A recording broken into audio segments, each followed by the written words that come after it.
Good afternoon, everyone, and welcome to a very special MusiCounts Learn Town Hall. My name is Nick Gotzo. I'm on the team here at MusiCounts, and I am so honored to be here today to speak with these five fabulous nominees for the 2023 MusiCounts Teacher of the Year Award presented by the CST Foundation. So each year, the MusiCounts Teacher of the Year Award celebrates an exceptional music teacher in Canada who just goes above and beyond to make music possible for the kids at their school. So the five teachers who are here with me today are the finalist nominees for the 2023 MusiCounts Teacher of the Year Award. And this weekend, we're all headed to Edmonton to go to the 2023 Juno Awards, where the winner will be announced. So it's going to be a fun weekend of music and celebrating the incredible work that these amazing people are doing. So the winner of the award, like I said, March 13th, it's going to be announced live on the Juno Awards broadcast. You can tune in on CBC. The winner is going to receive a $10,000 personal cash prize, along with a significant contribution to the music program at their school and a Juno Award statuette. So while we're really excited to crown the winner, I think we're more excited to celebrate the five of you this weekend. So today, we're excited to just get to know you all a little bit before we all head to Edmonton. So before we go any further, I would like to take a minute to thank our sponsor, the CST Foundation. Without them, this award would not be possible, and it's just so wonderful to work with a partner that shares MusiCounts' belief that the work that music teachers do needs to be celebrated because it's important, it's essential. So thank you so much to the CST Foundation. And further, I'd like to acknowledge the land that we're on. So everyone who's joining me on this panel today lives and works in a different region of what's now known as Canada, land that was cared for and continues to be the home of many different Indigenous nations, far before European contact and colonization. So that said, it's our responsibility to understand this history, understand what reconciliation means, and understand how colonialism continues to impact our work in music education, which, as I'm sure we'll talk about today, and beyond. So in the comments, we're going to drop a really beautiful video prepared by Sheridan that does a really good job at contextualizing the importance of acknowledging the land. So if you're interested, you can check that out after the show. So as for the conversation today, here's how it's going to work. We're going to allow these five superstars to introduce themselves briefly, and then we're going to have a conversation about issues on the ground where they're all at. Each of these five amazing people are coming to us from a different province or territory across Canada. So we're going to kind of get a landscape, a snapshot of what's happening in music education in all these different corners of the country. Then we're going to move on to talking about their vision for the future and kind of what they believe we need to do to build a music education culture in Canada that's more inclusive and sustainable and accessible. And finally, if you're tuning in at home, welcome. Thanks for joining us. Please do introduce yourself in the comments. Tell us who you are, what you do, where you teach. And if, as we're talking, something is interesting to you, feel free to share that in the comments. Please ask any questions that you have in the comments as well, because we're going to be bringing those into the fold throughout the event. So without any further blabbering from me, I will have the panelists just offer a brief introduction about themselves. You can talk a little bit about the school that you teach, what your kind of general philosophy to teaching is. We'll go from there. So Kelly, let's start with you. Hi, I'm Kelly. I teach at Mitchell Woods Public School in Guelph, Ontario, just a little west of Toronto. I teach music to grades 1 to 8. We do have a band program as well as like a traditional wind ensemble, as well as ukuleles, recorders, bucket drums, and a little bit of wharf. But mostly our school music program sort of revolves around our rock bands and extracurriculars, which try to really focus on being music that the kids want to play. So it's a pretty informal but very pervasive music program that kind of gets into all the little corners of the school, which is what I like to do. So that's me. Awesome. Thanks, Kelly. Susan. Hi, everyone. I'm Susan Evoy. I'm in St. John's, Newfoundland. I teach at two schools. I teach at St. Teresa's Elementary, and I run the instrumental program over there, excuse me, as well as doing some classroom. So we have beginner band, senior band, beginner strings, senior strings. And then I also teach at Waterford Valley High School, and I run the whole program over there. So we have 2 applied music classes. We have a jazz band, a concert band, we have a trad band, and we have a choir.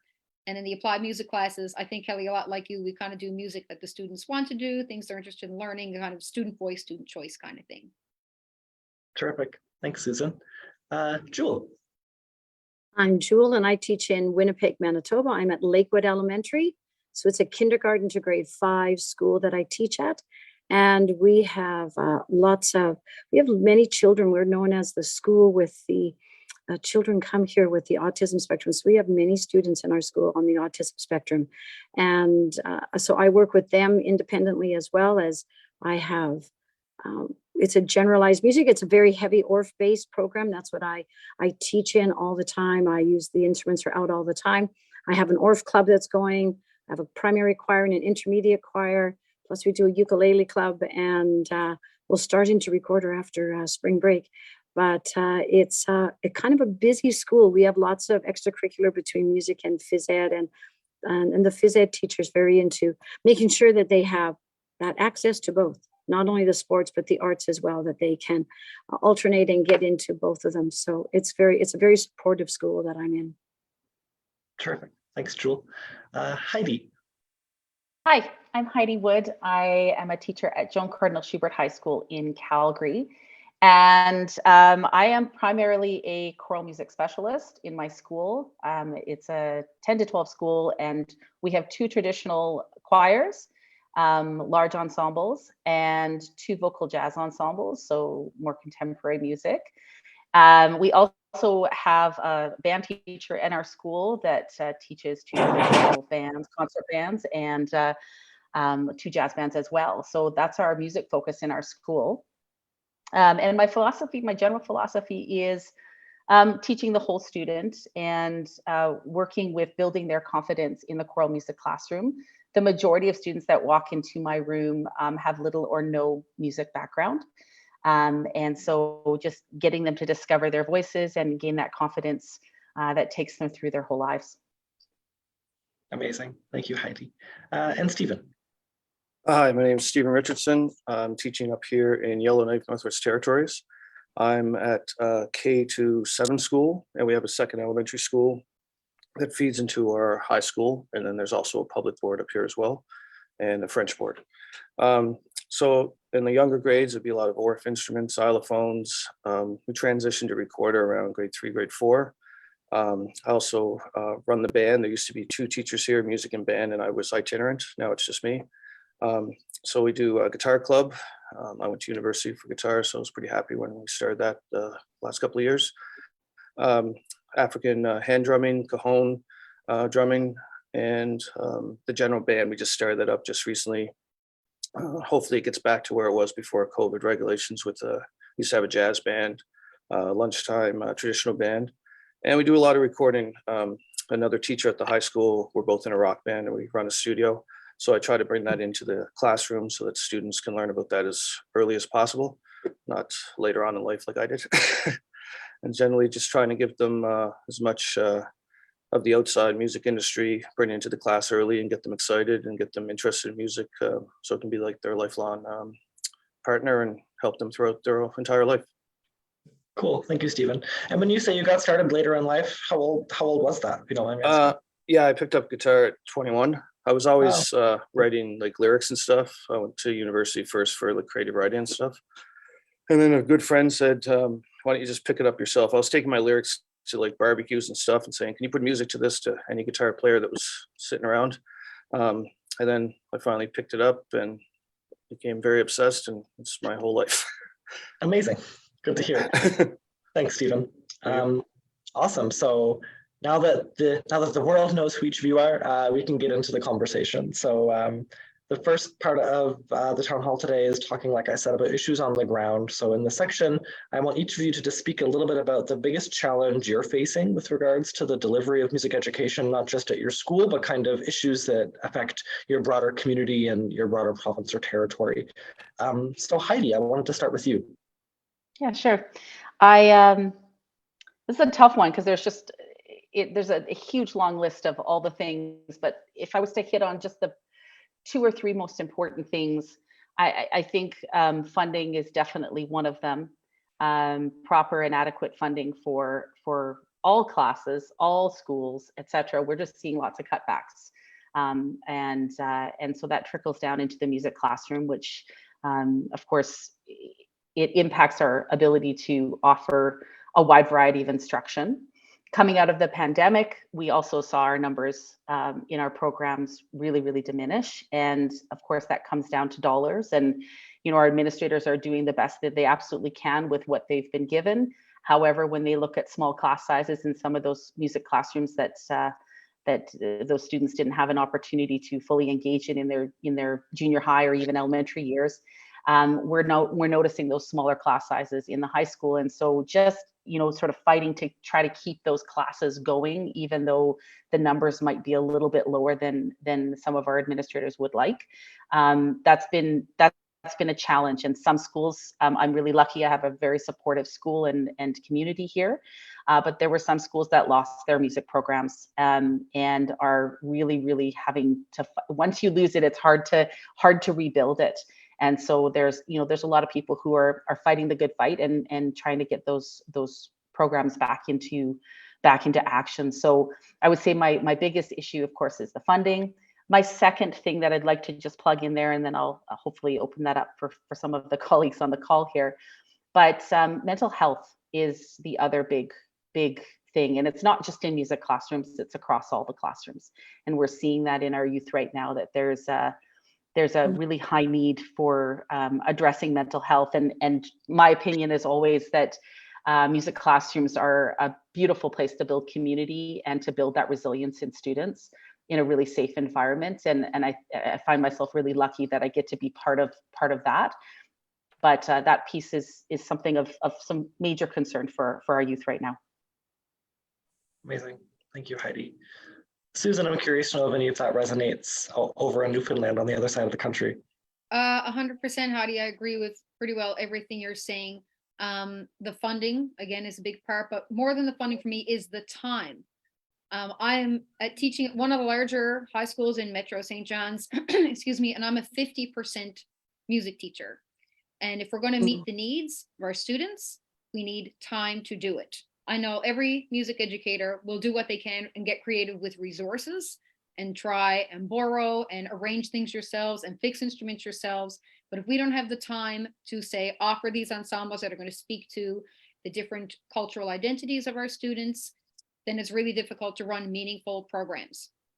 Like I said, when teachers, I'm over fixing my own instruments. Stephen, I'm sure you're doing things. You've got your recording studio and you're more remote than me. And we just need more time to offer the meaningful programs. And I feel, to touch on your point, Heidi, when we're talking about social emotional learning and we're talking about mental health, all during the pandemic, you would see people doing their virtual choirs and putting things on. So it's the first thing that people want to show, make people proud, bring people together, but also it tends to be the first thing to get cut when cuts need to be made. So I think we need to, instead of cutting, and don't worry about the small class sizes, if you give us time to grow it, then you're going to see the numbers increase, and you're going to see the mental wellness increase, and you're going to see community increase in our classrooms. Absolutely. Yeah. Jewel, I'll pass it over to you now. Yeah, I think we're all kind of on the same page here that the funding is very important. So throughout the pandemic, we saw so many teachers get reallocated to another subject or have their room taken away from them because they needed it. And we have a teacher in Winnipeg right now who still does not have her room back because they're using for something else, and she's having to teach in the library in the middle of the school, which is just not conducive to being trying to teach when everybody's walking around. It's kind of an open area school. So just watching that, we keep these programs up. We know that these programs help the children right from kindergarten right through high school, that those kids that are just wanting to be able to find a place to express themselves need to be able to be in the arts program. And whether singing or playing an instrument or doing being in a rock band or whatever, that just is really, really helpful. So, we just have to make sure that our programs aren't getting shut down, that they're still getting supported. And not just in Manitoba, but all across Canada. I know that I'm a member of the Manitoba Orff chapter in Carl Orff, Canada, and we've had one chapter have to close and stop holding workshops because they had so many cuts to their schools in the area that they can't even keep a chapter going because their music programs are just getting cut. And it happens. Manitoba's fairly lucky. Like, we've been pretty good with keeping our programs up and running, but there's always that chance, right? They don't consider it to be a core subject. And yet we know how core of a subject it is. We know that it reaches out and it helps with the reading, it helps with the math, and it helps with the social studies and the history. And we know that, and we just have to make sure that we're really advocating for that through ourselves, through our admin, through the board office, and any opportunity you have to be able to say the arts are important for every child in every class. And we need to keep those opportunities open for them.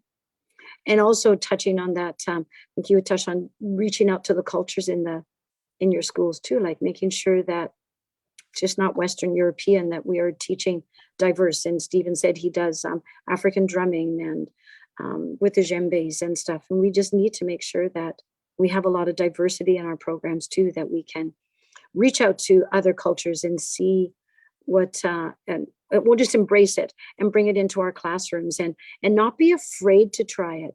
I think some of us are a little afraid sometimes to try to do something that's out of our comfort zone, but we have these kids coming out of their comfort zone all the time. So it's time some of us stand up and move out of our little boxes too. So.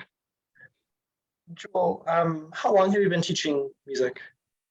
34 years. And how has, in that time, the music education's funding situation changed? What are some of the biggest changes that you've observed? The biggest change is getting money into the schools to buy the supplies, to buy the instrument, because the instruments obviously are going up. I mean, what started out when I first started, you could get the Studio 49 alto xylophone for $500 or $400, and now it's almost $1,000 for one instrument. And you know, when you look at the funding that you get, if you get, you know, $1,000 a year, you can buy one alto xylophone or maybe 3 tuned pianos. So I think that's the biggest thing, is the change. Also the biggest change would be the funding that's just not available as much. I spent a lot of time in core area. I taught core area music for most of my career, well, for half my career, because I've spent half my career at the school. And that's hard to get money into the core areas too, because the parent council can't raise that money because these families are low income. And so we need to make sure that funding's coming into every level, whether they're in a core area school or in a high-end rich school, that those programs are just coming in, that the instruments are coming in and keeping the support going. So it has been a big change. And Susan, what about you? Throughout the course of your career, have you felt like the situation for music education in Newfoundland has become stronger, or is it becoming more strained as time goes? I think it's becoming stronger because of the teachers here. We have a lot of very fine music educators here, but we are running our programs in triage because it is so strained. And I know that, I think last year, a lot of instrumental programs, the time, like Jewel, you mentioned, the instrumental time was diminishing, so that teachers were allocated to teach social studies or something like that. So even if they managed to squeeze a little more time to teach, well, not general music, they generally are allotted for that, but if you want to teach your instrumental programs, your choirs and stuff like that, that either has to come out of your own time after school, it has to come at lunch. And I know the teachers are like, well, you're not going to let the children down. So they're giving up a lot of their own time to provide these programs for children. So I would say the program is strong because we have so many fine music educators in Newfoundland and Labrador. But like I said, we are working in triage, and you are expected to provide the same quality programming with less time, less money, less. It's just diminishing like this all the time. And it is a struggle. And I do know some very fine music teachers who have left. We have some fine music substitutes who are just leaving the profession because they're like, I will never get a job, and if I do, I will never be able to teach music that I want to. And have you personally observed like a tightening of time? Like on yourself as a music teacher, like throughout your career? Yes, in order to do all of the instruments I want to teach at St. Teresa's, I don't take a prep. So I don't, do you guys have Mhm. prep? Everybody gets a prep period, or I'm not sure what you call it in other parts of the Canada. We call it our preparation period. So if I want to do photocopying or arranging, I have to do all that, go in very early, do it after school. So yeah, I do find my time is strained. And every inch of time I'm at the high school, I am teaching. So we always have rehearsals at lunch if I'm there at lunch, because I'm between the two schools. So my schools are supportive, but there's just no more time. And as well, there's no more rooms for me to teach in. Mhm. Right now, I'm teaching like 2 classes in the cafeteria while we have sensory gym. But you have to do that. I know everybody else here on the panel is also doing that. You have to do that because otherwise you're not going to have a senior clarinet sectional. So you do what you have to do. And Heidi, what strain has increasing class sizes put on you as a teacher? I know that's something that we've talked about. Well, increasing class sizes, what do you mean by that? Just in terms of your experience as a teacher and your ability to offer, music education to the students at your school. Right. It's those smaller class sizes that it comes down to dollars and cents whether they're going to allow you to run that. I know last year I used to have a dedicated grade 10 choral music class because these students are so new and so green that I felt like they needed some specialized instruction. So I've always held that grade 10 class separate from the 11, 12s. And I know over the last couple of years, we haven't run it because the numbers haven't been high enough. And so those kids aren't getting that dedicated instruction, that time that they need to really build the skills. We're throwing them in there with the grade 11s and 12s. And by eliminating that course from my teaching schedule, I had to take on last year a legal studies class. Which I have zero background in and zero resources for. And so by doing that, now my time is being allocated to, like, all of my time is being allocated to trying to figure out how to make that a meaningful class for students, when my time is actually better spent building community in music classes. And I know that I've been trying to get a course up and running, 21st century music explorations, at my school. And I know many other schools have similar classes or are trying to run them. But again, when you only have in the first year, 12 students or 15 students sign up for that course, it isn't a high enough number to be able to run the course. Because of the funding cutback. So, I'm really trying to figure out how to reach students outside of the traditional music classrooms. We did that. I shifted to that during the pandemic, where we did a lot of digital audio workstation work. We did drumming. We did, more culturally focused activities. While we couldn't sing, and it was wonderful. And I learned a lot through that process. And I'd love to tap into that with students.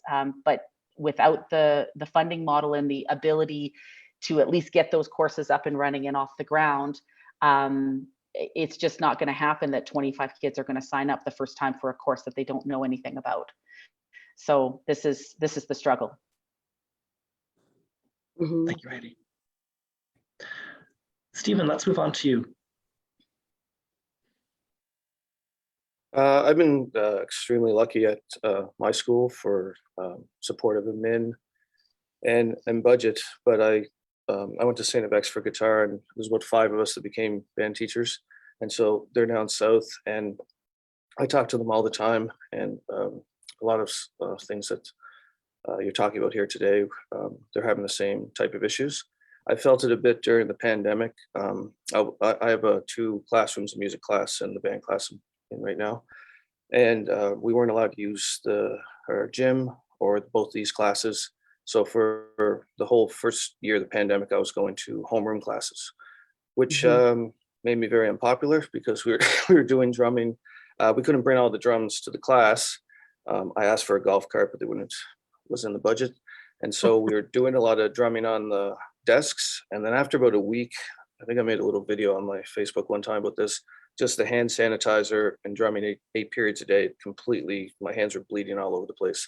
So then I switched to making video games, having kids in pairs, scoring the music for the video game, and then they'd switch, and just had to do a bunch of different things to adapt and for the kids to adapt.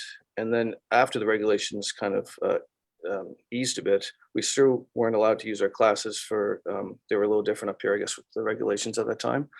So now that we're back, I can see, I guess as a music and band teacher, you're not completely at ease all the time. You feel like it could be just yanked out from underneath you at any time. And if you feel that, I think that transfers over to the students. They might feel it a little bit as well. So I'm always trying to just like come up with ways to kind of prove the program. So that's why I started bringing my grade 7 students. I made a songwriting unit. They write songs and then I bring them to the other teacher. We were running the studio together until we had 2 boys, and it's kind of hard to run a studio out of your house with very young kids. So we bring them over to his studio, and that's the goal for them. Teachers. No worries. The struggle's real. Yeah. Stephen, I found what you said around never feeling completely at ease, like so sad, but I could see a lot of you felt that that was a pretty relatable sentiment. And you just saying that, you're always trying to prove your program, prove the relevance of your program. Does anyone have any examples of, successfully proving their program? Have you ever done something and you've kind of communicated that like light bulb moment to an administrator or a parent about like why this is important? This is why I'm fighting so hard.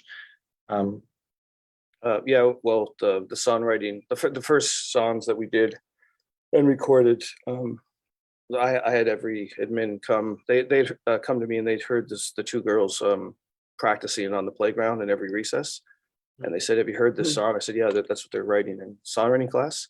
And I said, they want me to record it on my phone. I said, "Well, I can just take them to the studio and record it professionally. That's our side business." And once they heard that changed. Like I was getting emails from teachers crying. It was about the songs about them graduating, and it was just extremely well written by both of them. And so stuff like that. So I'm working with the songwriting group, and I play them that song, and they kind of aim towards each of them getting a chance in the studio. And they did. I got around the singing part during COVID with doing raps. I was like, I couldn't understand why we weren't allowed to sing, even with the mask. So that really was really successful. So I'm working with one small group trying to kind of tweak their song and then bring them into the studio for the COVID-19 rap. Awesome. Thank you, Stephen. Jewel, it looked like you had something to say about like a time where you successfully proved your program to someone. Yeah. It was at a previous school, because not at this school, but a previous school I was at. They didn't have kindergarten music, and I had a huge kindergarten class, and it was a very needy school. We had about 65% of our families in that school were from Manitoba housing, low income, social assistance, and music was part of their life at home. And so I was there for 4 years at that school, and I started on day 1 of the first year going, we need music in the kindergarten class. It took me 2 years. I kept bringing in the admin and my board of directors and the superintendent. And finally they decided that, oh, this is a really good thing. And so we piloted it for a year, and in the kindergarten room, and they saw the growth of these little guys in kindergarten, how much it improved their socializing and how they got along, and their reading and their writing, and everything improved because they were doing the music. And then it became, in that school division, mandatory that everybody in kindergarten was offered music. So that, and it wasn't offered in many of the schools. It was like, oh, we start in grade 1. No, you start in kindergarten, because my other 2 schools that I taught at had always started in kindergarten. Sorry, I didn't mean to do a squirrel moment, but someone was coming in my room. No worries. That's beautiful. Thank you for sharing that, Jewel. Anyone else have anything to share on that vein before we move on? Yeah, actually, I would love to jump in. That idea of proving yourself and always worrying, this is definitely, at least in the choral music world in high schools, as being a specialist, it's always nerve-wracking for me, because every high school, at least in Calgary, has an instrumental music program, but not every high school has a choral music program, or not even a choir, not even an extracurricular club choir. And so like that really resonates with me, Stephen. The part about proving your program, that's definitely, first and foremost in my mind at certain points in my career. And I think about how important it is sometimes for administrators to see a piece of hardware, a trophy, a certificate, some sort of accolade, which is like fundamentally against my teaching philosophy, which is non-competition. And because when I grew up, competition was the only thing I knew in music. It was always about the festival and who got first, second, and third, and whatever, right? It was this thing to say we're the best. But starting out teaching, I started to realize that it's more about collaboration than it is about competition. But we still live in the world where there are trophies for sports. And so if you bring home a trophy or an accolade, it means more to more people who maybe think of music in the yesteryear way of thinking, the way I grew up with that important to have the prestige of being the best.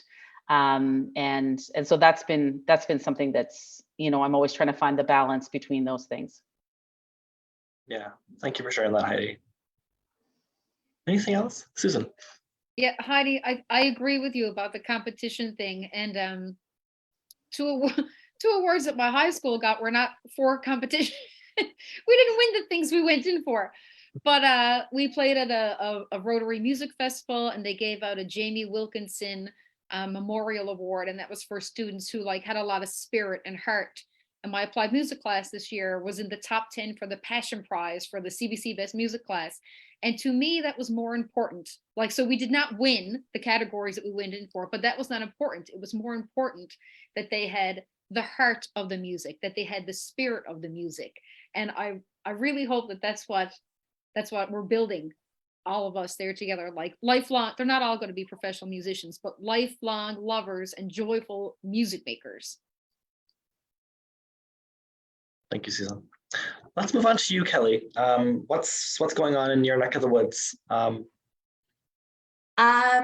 I've been very fortunate as well in terms of my admin. I've had some very, very supportive admin, just as you were chatting about. It always makes me very grateful. But I do remember, every time a new principal comes into the school, they haven't worked with a dedicated music teacher before, and they're a little bit unsure about why I get the kids for so much time and how this all works, and this isn't by the book at all. And then I do find it's either usually the first time there's a concert is a big one. And I think that has very little to do with the level of the performance as much as it is the huge community that comes to watch and the joy that the kids have in doing it, right? So when an admin sees that, then all of a sudden I do think something kind of clicks and they realize oh my goodness, this is more than just one subject. This is what brings our school together. This is the backbone of the community of our school. And it really is. Because it's something that everyone can get involved in that isn't relying on some sort of athletic ability or academic achievements.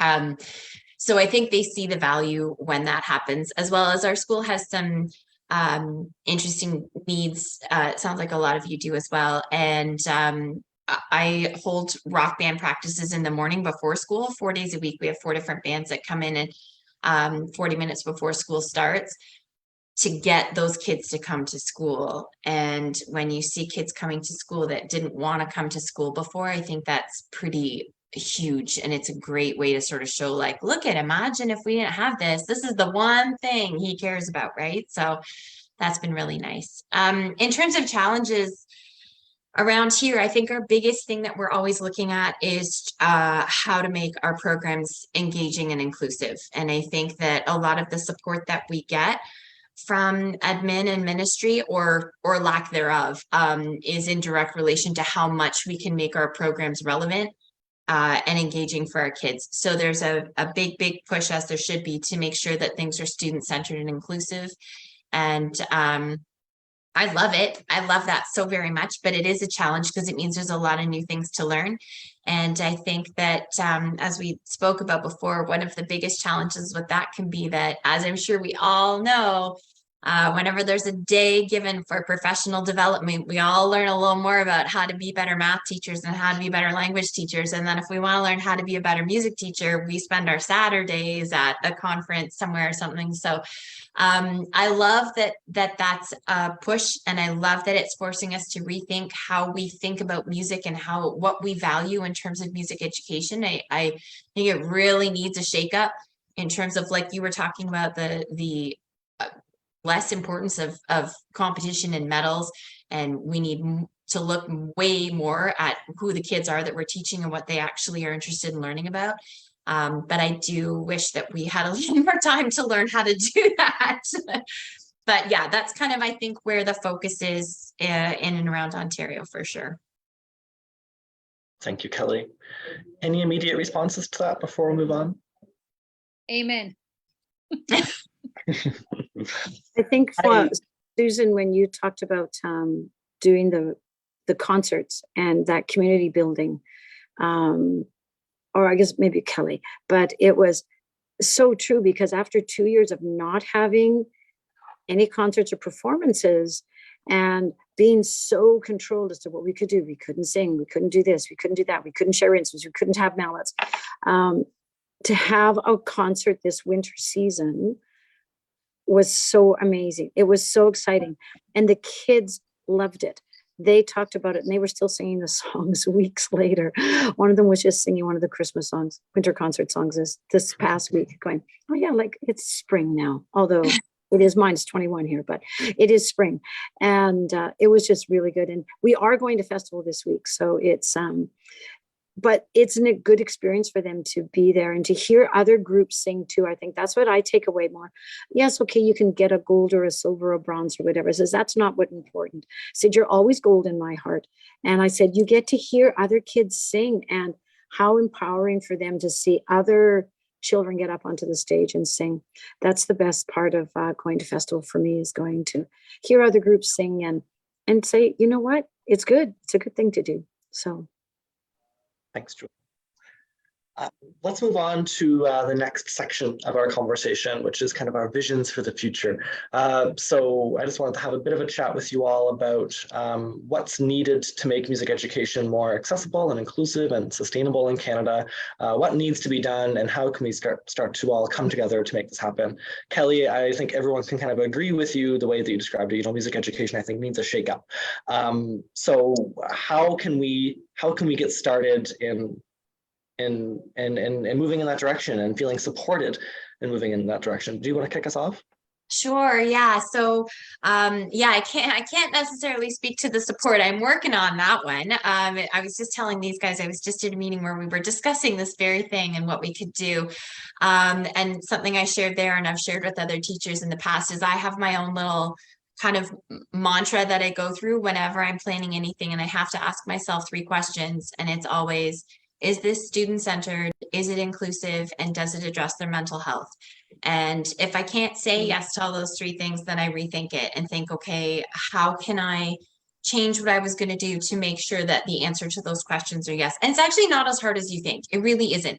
And that's not to suggest there is a lot of background work that needs to be done, I think, so that people can introduce music from cultures that are not their own, and can make sure that they are thinking of authentic voice, and they have to be culturally sensitive to what they are introducing, and whether or not they even should be introducing it. And so there is a lot of background work that needs to be done there. But as far as just self-reflection, I really think if you can answer those 3 things, student-centered, inclusive, and mental health, that to me is huge. And I think that really starts to shift your thinking and things, and to reevaluate, you know, when I ask somebody what kind of music they like, or to write a song and what they think of that song, it's really not about what I think at all. It's not about whether I think that's a great kind of music, or whether I think that song was well written, or that's irrelevant, right? So it just sort of, I think for a lot of us who are classically trained, it does involve a lot of evaluating, what of my background knowledge do I want to keep? And what do I really need to get rid of? And it's not that I'm not proud of it. It's not that I'm not proud of my own education and my own background, but it's just some of those things, even though I loved them dearly when I was, 19 or 20 years old, they're not the things that my kids love now. And so I have to learn what to put aside when I'm, focusing on who's in my room instead of what I think is important. Mm. Susan, you talked a lot about the issue of time earlier. How do you negotiate this, this need to do more when you're not necessarily supported with the time to do that? I feel that in recent years, I have shifted my role as an educator to more of a facilitator, I would say. And Kelly, to speak to your point, when we want to include all of our students, and I'm sure everybody here does this too, I try and include the student voices and student choices, and the students are my resource. So if I don't know something, and Stephen, you may find this too, like with student, because you're doing so much recording and stuff, we do recording too, and often the students will know more than me about things, right? If I'm trying to teach a choir song in a different language, often you'll have a student who's like, I know how to speak this language. Thank goodness that the students can then become the leaders. So I'm just kind of facilitating opportunities for them, because you're right, none of us have enough time to do it all. And there's not enough Saturdays to go home and learn how to do everything you need to do to reflect what your students want to do and need. And Kelly, I think you're hitting the nail right on the head there. And we're saying, like, we need to reflect our students. Is this inclusive? And usually the students, even as young as the primary elementary ages, will tell you, this is what you need to do. This is how we do it. So I really use the students as a resource for me. I learn a lot from them. And I mean, somebody has to be in charge, but when you're getting them all together, they choose, like for my spring concert, the grade 12s pick all the repertoire. They decide what they want to do. I find it for them or modify it in a way that they can be successful or whatever. So I think Nick, that's mostly what I'm doing, is I'm shifting my role from like, I am in charge to I am a facilitator to help you become confident, lifelong musicians. I see a lot of heads nodding. Yeah. Any responses to that? Yeah, I love that. I love so much of what, the way I feel about teaching is both Susan, you guys did such a wonderful job of articulating that, and the idea of facilitator. I call it, you said it so beautifully, but in my classroom, I call it benevolent dictatorship. And I will listen, I will take in all those student voices, but someone needs to make sure that they're steering the boat, right? And that's our role as educators.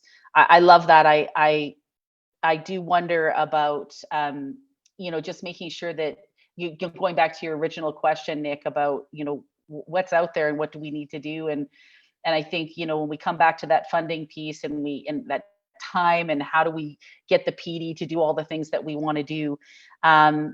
We need to make sure that we've got consistent school acts across the country that reflect the need for music to be protected under that school act, and that proper teachers, specialist teachers, and the resources are in place as part of that school act. It's too easy when the numbers get crunched and funding gets cut, that the music gets cut. If it's in the school act, it's law that it needs to be the way it needs to be. And I think across the country we've got some varying things there, and in some areas it's better protected than others. And when push comes to shove, if we've got it in the school act, we're going to be a lot further ahead. And I just love the idea of trying to find as many ways to connect students to music as possible, a variety of ways, away from, and I'm a traditional choral teacher. That's my background, and the skill set that I learned in that classical, Western European vision and education has done me very well. But I had to set that aside early in my career, because it is this different group of students sitting in front of us. And I think a few of you have touched on that already. This is really, really important. How do we get kids connected? And I think it's happening. Stephen, you're doing that with your recording, and bringing in drums and doing that sort of thing.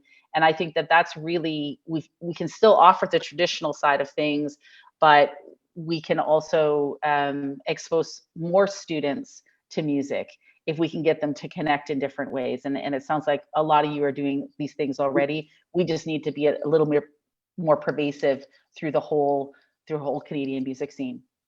And just to add on what Heidi just said, because and you know, this is definitely long-term thinking, but I try to be optimistic and think, okay, if the kids in my room, the faces that I'm seeing are going to be, some of them are going to be policymakers someday, right? Like if all of these kids can find a connection to music and see that it's not an isolated subject that you have to take in school, but that it is like so enriching and part of it. So I'll get them to do it however they can, however I can, and get them to see how much they love it. And then hopefully this generation will understand that this is not something that is an option. It's not expendable. It's not something we can take or leave.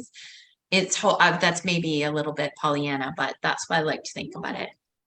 No, you're creating lifelong learners. You're creating Absolutely. lifelong consumers of music, and there, this mental health thing comes back into mind, is that, in a music classroom, we teach empathy and vulnerability, and it's not just about quarter notes and half rests, right? Like it's so much more, and those life skills and that ability to express through music is what is going to help ground them and take them into their adult years, whether they continue to study music or are involved in a community group or are just wonderful consumers and supporters of live music and in our communities. I think that's the basis of it all. The question I always ask myself is, what is my job?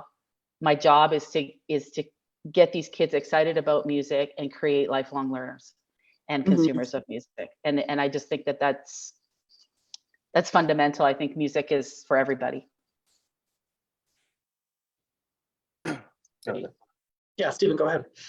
Yeah, I think when I first started, I was teaching high school band back in Nova Scotia, and that was a very traditional, extremely big program that fed into St. X' jazz program. But now I'm feeling like when I moved up here, it was so completely different, that you become more like almost like a class therapist, a musician. Everything goes into you got to really change, like, especially now with neurodiversity and just all the different traumas that are coming into class. So I work a bit with a speech therapist to help students that are having language problems. I run their different words that they're working on through scales and stuff. And I don't think you can really go back to the old traditional way. I kind of came in as like a full-time gig and musician. And so I followed that for a long time. And then I started to realize that this is just not going to work anymore. And I think, like you said, going across the country to make that like one unified act, that it's a completely different world now, completely different. It has to be a completely different program. Like it really does. And going off of that, Heidi, with the School Act too, I think we have to look into our curriculums too, as to what is being taught. Some curriculums are really old. Some of them haven't been touched since 1970 or the 1980s, and go, we don't teach like that. Like the way I teach now is nothing like what I taught when I first started teaching. You have to reach out to those kids. And I agree that we're like mental health workers sometimes too. Like because everybody comes into your room, or in the elementary, everybody comes in, they all know you, and you get to know them over the course of years. I mean, I teach those same kids for 6 years in a row, and you really get to know them, and they really trust you, and will come in and speak to you and stuff, and looking at, when the kids are wanting to pick the music. And a lot of them will pick things that I can't do in an elementary situation. But we're doing actually a Juno unit right now, where we're taking a whole bunch of categories and we're listening to little snippets of different things. I did not do the rap album of the year, hard to find ones that I can play in an elementary room, but they're really liking it, and they're getting exposed to like classical music, and they're opening their eyes to become consumers, like Heidi said, consumers of music and appreciators of music. And they're the ones that are going to keep the music alive in the future. So I think we have big jobs ahead of us. And we have the Nick, medicine for it too. Oh, sorry. I'm so curious when Joel said that. Can anybody, like, do we have a provincial curriculum in each province? Like, do you all have one that's the same for your whole province or territory? And Ours provincial. is kind of using Alberta's a bit, and it's kind of tweaked, but we're switching over to BC's curriculum this year. over the And next so you 5 years. should. And so Yeah. you should. The Alberta curriculum used to be fantastic. I'm sorry, Alberta folks. The Alberta curriculum used to be for all, not just music, used to be like a gold standard in the world. There were places all over the world that would use the Alberta curriculum, and unfortunately, we took a step back, and a new curriculum was pushed through, in my opinion, too quickly. And it's gone back to, I feel like it's gone back 50 years, in my opinion. It's not very forward thinking at all. And there's a lot of us who are working very, very hard to see if we can, budge that in a different direction. Yes, the curriculum that it replaced was very old. It is still mostly relevant, but it needed some tweaking. But unfortunately, that didn't happen. And so we're in a real sticky spot right now. And Jewel, how old is yours? So we had a really old one from the 1980s, and we just redid ours 6-7 years ago. And it's just had a tweak done to it in the last year and a half, because we just saw that it was just needing to have a bit of a shift and a change. And so like the wording of things and how you were defining sections of the curriculum. So ours is fairly recent. Like 2015 maybe, so like 7 years. But again, we've already changed it and tweaked it a bit. So Further to this conversation around curriculum, I wanted to touch a little bit on your education as music teachers, your programs that you participated in. And I know something that's come up a lot in this conversation is, you've taken a lot of that forward, but you've had to leave a lot of it behind. If you could go back in time, what would you change about your experience in university and being prepared to be a music teacher? Any immediate thoughts there? Yes, I don't teach like when I went to St. FX. St. FX was very, very challenging, and I always compare it to like being in boot camp, and you get, and I love that. I love the discipline of music, but it just doesn't work, and you couldn't teach that way to kids this age. It's more you got to really try to find out where they're coming from and honor that, and then work with that. mhm. St. FX was like being dropped into a different planet, and you got to survive. Survive jazz. Any other thoughts on that? Having teachers who've been in the classroom in the last recent amount of time would be something that I would change. And because I didn't do a music education. I did a Bachelor of Education with a major in music. So that was a bit different than, I wasn't in the music program.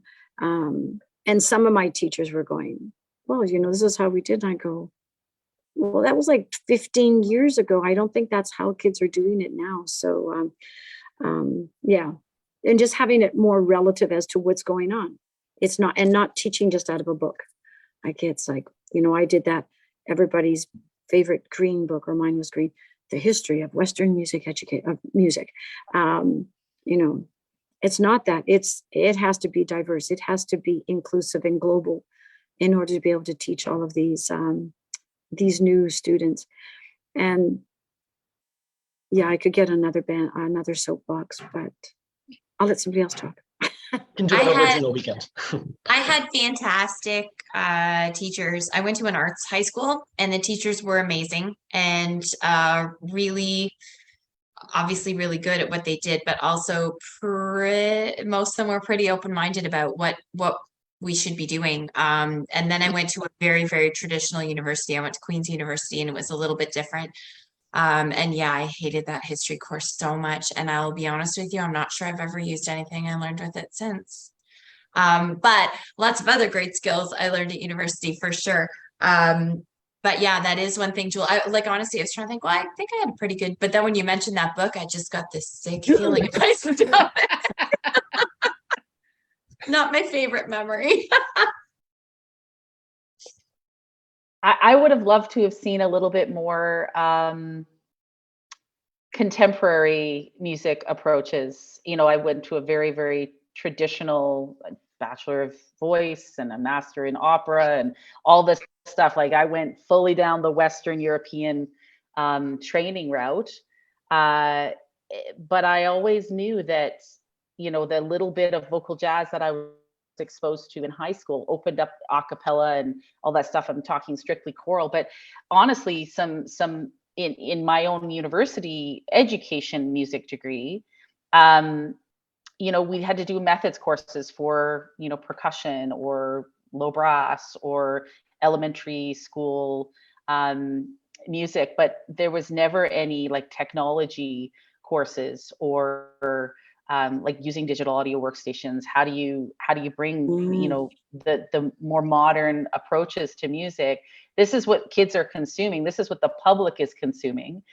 I love the fact that and my approach has gone a lot more in that direction. When I first started teaching, we were doing Palestrina and Mozart and all those wonderful things because that's what I loved growing up. But that's not what's hooking in the kids. It doesn't feel relevant.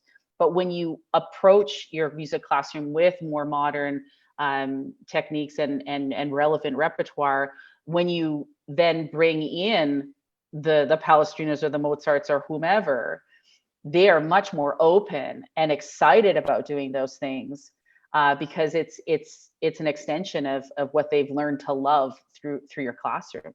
So I'd love to just see a little bit more of a modern approach where, you know, students can, you know, that we can value a great pop tune, a great pop singer versus it, you know, it's not your standard Italian arias books, right? Like there's something to be said for that, the more 21st century thinking. I think that was one good thing about X with jazz is that you can't study jazz without studying like systemic racism and different cultures. So that part was really good. Like I remember a prof saying it's kind of weird there were a bunch of Maritimers studying jazz, but you really got into the history and stuff like that. So I'm pretty happy that I got to explore it like back then, and that part I drag into my practice. I think in high school we had a pretty traditional like jazz band, wind ensembles and stuff like that. And the school here, Memorial School of Music, which is an excellent school, but it is classical based, even though now you can do a jazz minor. But I think St. John's or Newfoundland probably in general has a unique thing about it that is such a small city that you can do something new, or if somebody comes to show you something new, everybody goes and everybody loves that. And nobody here is afraid to share information. So I don't know that I would necessarily change anything because there were things available here, even if they weren't formally taught. There was lots of workshops you could go to if somebody was touring and they stopped here. And like I said, it's such a small place and such a great community and such a diverse musical community. Like you can go see world-class musicians 7 nights a week here in Newfoundland, anywhere. So I'm not sure that I would change anything, but I would definitely incorporate some of the extra things outside of, say, the formal schooling. I went to Humber College to study jazz, Stephen, and same thing. That was kind of an eye opener for me because you used to take your instrument to theory class, and actually instead of just writing the theory down, you would put it into practice. So perhaps maybe more of that. Cool. Gosh, time flies when you're having fun. It's almost 6 o'clock. I want to end on one question. Maybe a couple of you can answer. What's the most powerful or important lesson that you've learned from one of your students? Anyone have any thoughts on that?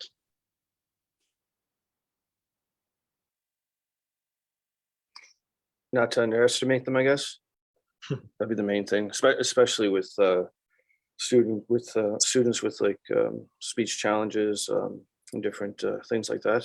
Just we just finished report cards, passed them in yesterday, and the new ones for IP report cards, they're filming videos that they put into the report card so that you can see students participating in the class and learning from music. So yeah, just not to, I think with the traditional program, you would just try to get all the best students to have the best band. And now we're starting to realize that everybody should be part of it and just not to underestimate them. And when you do, you're usually almost always wrong. Yeah. Yeah, I think it's similar to what Stephen just said. I think not to underestimate the impact that we have. Because sometimes I think we see, you know, those kids that are like so into music and are in your choir and your band and your rock band and everything, and they're really, really amazing. And so you're like, wow, I really made a difference to that kid. And then you hear from, you know, somebody over here in the back row of the clarinet section that you didn't even know was really getting much out of it. And he's the one who's like, you've changed my life, right? Like, I think sometimes we forget that you mean more to kids that are maybe just too awkward to even tell you, but you're important to them too. Well, And as just someone believe, who's, yeah, sorry, Jewel. sorry, I've been going along that same line, but just believe in me. Like, I can do this. I've got lots of kids at my school that can now speak because they've been in my music, because they've been in the music room, and those kids on the spectrum that are now communicating at home. Apparently, I get my name is sung around the table a lot because that's the game they know with me, and that they weren't communicating before kindergarten, and now they're in grade 1 or grade 2, and they're singing. And I have one little girl that says, oh, it's school time, I have to go see Mrs. Castleman because I meet her outside every day. And she goes, okay, I'm going to see Mrs. Castleman. She sings my name all the way to school. But that's how she's communicating. School time, Mrs. Castleman, outside, inside. And yeah, and so those ones just really kind of touch your heart, and you carry with them with a long time. So